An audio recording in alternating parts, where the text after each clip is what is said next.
Bonjour, aujourd'hui une nouvelle vidéo sur les probabilités et les statistiques, et cette vidéo va vous présenter quelques bases qui nous seront utiles sur l'ensemble du chapitre sur les probabilités et les statistiques. Ensuite, on aura d'autres vidéos pour présenter notamment les lois usuelles que sont la loi normale, la loi binomiale, la loi de Poisson, qui sont les 3 lois qui peuvent vous être demandées pour le DCG. Alors on attaque tout de suite avec les bases. Avant de commencer, je me présente. Je m'appelle Baptiste Didier Laurent et j'enseigne le contrôle de gestion en DCG depuis 2008. Alors actuellement, j'enseigne au lycée de Cachan et aussi à l'INES. Alors n'hésitez pas à consulter les cours, les vidéos, et tout cela vous permettra de réussir. C'est le fruit de mon expérience de toutes ces années que je mets dans tous ces documents. Voilà, donc bonne réussite à tous. Alors, quelques premières notions de calcul de probabilité qui vont nous être très utiles dans les calculs qu'on pourra nous demander au DCG. Alors, première chose, l'événement inverse. Alors, d'abord, un peu de notation. Quand je marque, vous voyez ici P de A, probabilité de A, c'est ça que ça veut dire que c'est la probabilité de l'événement A. Alors par exemple, probabilité qu'il fasse beau. Donc évidemment, ce sera intéressant d'écrire dans vos copies, d'accord, A égale il fait beau. Donc si il fait beau, quelle est la probabilité qu'il fasse beau? Alors par exemple, mettons que la probabilité de A, la probabilité qu'il fasse beau, c'est par exemple 30%.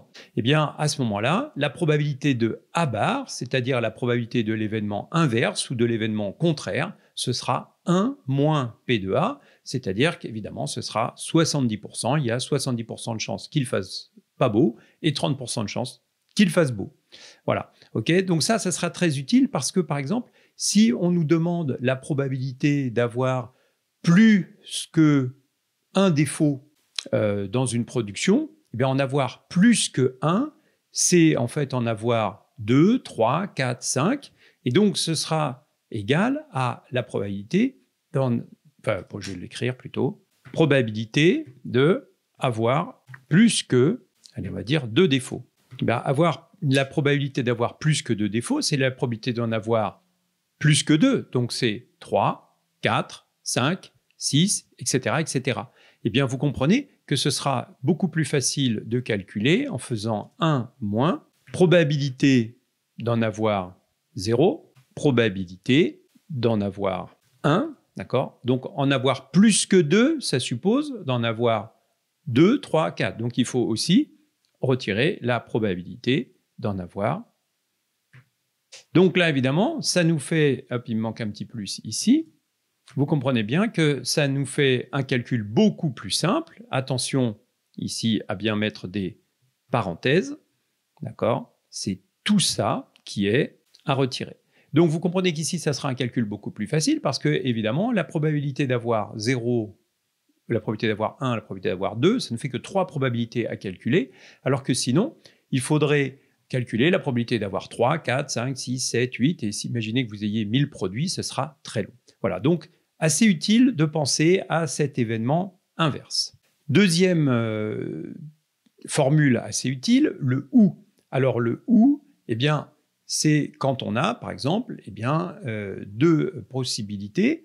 Alors, par exemple, il va y avoir de la pluie ou de la neige, d'accord? Donc, probabilité d'avoir de la pluie ou de la neige, ce serait égal à avoir probabilité d'avoir de la pluie plus probabilité d'avoir de la neige. Donc, s'il y a 30% de chances d'avoir de la pluie et 20% d'avoir de la neige, on aura 50% de chances d'avoir de la pluie ou de la neige.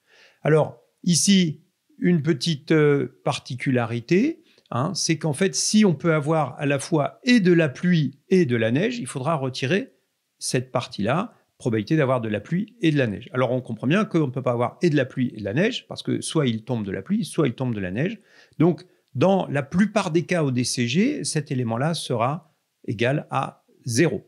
D'accord ? Je vous renvoie au cours avec l'exemple où on a vu la probabilité de tirer un pic, une dame. Alors, vous comprenez bien que dans les pics, il y aura la dame de pique, Et dans les dames, hein, dans un jeu de cartes bien sûr, et dans les dames, il y aura aussi la dame de pique. Donc vous comprenez que la dame de pique, elle est comptée dans les piques et dans les dames. Donc c'est pour ça qu'il faut retirer la probabilité d'avoir une dame et un pique, c'est-à-dire la dame de pique. Voilà. Mais en général, retenez surtout que quand on a le ou, eh bien le ou, on additionne les probabilités. Voilà, si vous oubliez ça, c'est pas très grave, il y a peu de chances que ça tombe.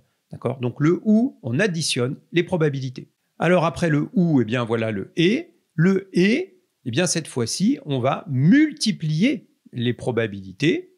D'accord ? Donc par exemple, eh bien si je veux calculer la probabilité de tirer un valet dans un jeu de cartes, la probabilité de tirer un valet dans un jeu de cartes, par exemple, si le jeu de cartes a 32 cartes, ça fait le valet, il y a 4 valets, il y a 32 cartes. Donc, c'est la probabilité 4 sur 32.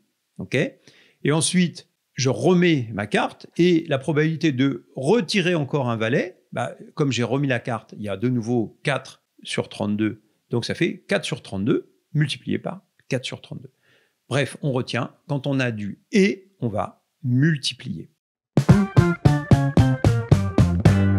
Alors maintenant que l'on sait quelques règles de calcul, donc l'événement inverse, le « et », le « ou », eh bien, voyons un petit peu les différents types de variables que l'on va pouvoir analyser. Alors, qu'est-ce que c'est qu'une variable ? Une variable aléatoire. Alors, une variable aléatoire, je vais reprendre ce terme parce qu'il est très important, variable aléatoire.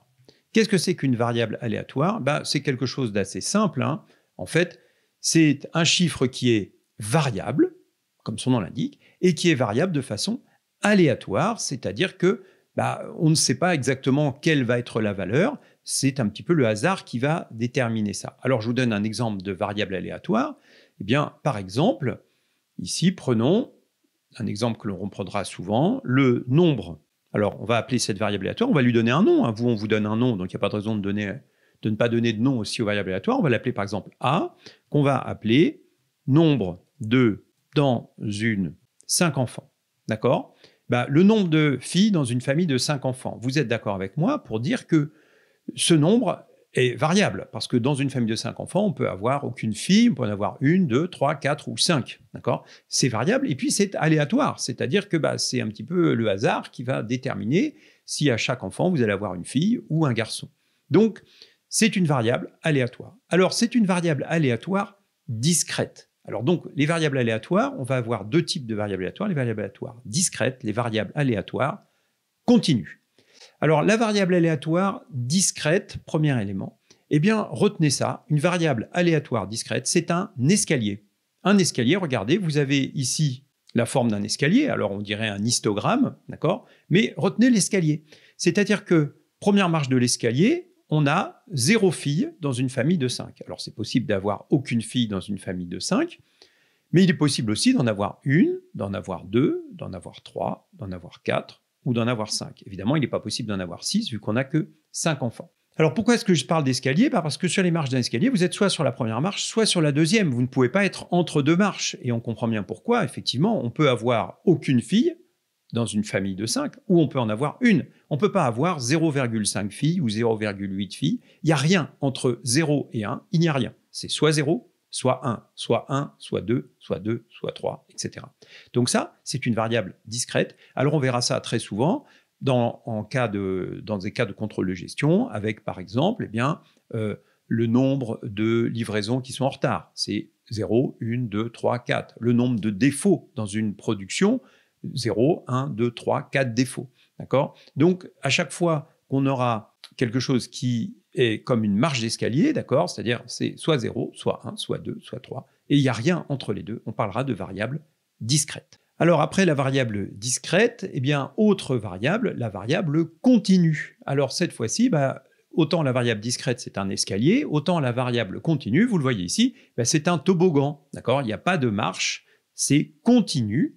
Alors, ça veut dire quoi ? Ça veut dire qu'entre deux chiffres, il y aura toujours possibilité de trouver un autre chiffre. Alors, je vous donne un exemple. Prenez par exemple la taille d'une pièce.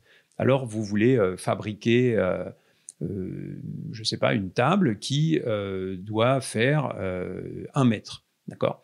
Bon, Eh bien, entre une taille de 1 mètre et...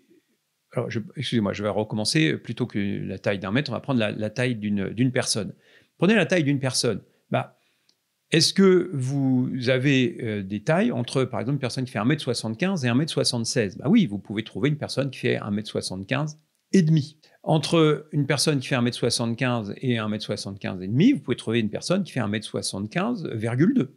Et entre 1m75 et 1m75,2, 1m75,1. Vous pouvez toujours trouver une valeur entre deux valeurs. Donc, c'est-à-dire que c'est continu. C'est-à-dire que vous avez toutes les tailles, depuis les gens très petits jusqu'aux gens très grands. D'accord? Donc, vous voyez que ça a la même forme, finalement, hein, à peu près que la variable discrète. D'accord? Souvent, il y a plus de possibilités au milieu que sur les bords. Mais ici, on a bien des marches d'escalier. Ici, on a bien un toboggan. Donc, dans une variable continue, eh bien, on aura de grandes difficultés à calculer exactement, par exemple ici, la probabilité qu'on soit égal à -1. Vous voyez, parce que c'est très, très difficile de calculer ça. Dans une variable continue, on calculera plutôt des probabilités d'être inférieure ou supérieure. Par exemple, ici, en jaune, la probabilité d'être inférieure à -1. En bleu, la probabilité d'être supérieure à -1. Donc, par exemple, on ne calculera pas tellement les gens qui font exactement, la probabilité des gens qui font exactement 1m72, parce qu'en fait, il y a très très peu de gens qui font 1m72 exactement. Vous avez plein de gens qui font un tout petit peu plus ou un tout petit peu moins d'1m72. Donc, les gens qui font exactement 1m72 au nanomètre près, il y en a très très peu. Et donc, c'est difficile de calculer cette probabilité. C'est pour ça qu'avec une variable continue, on calculera plutôt la probabilité ou le pourcentage de gens qui font moins d'1m72, le pourcentage de gens qui font plus qu'1m72. Voilà, on a les bases de ce qui nous sera nécessaire pour ensuite rentrer dans le détail des différentes lois statistiques.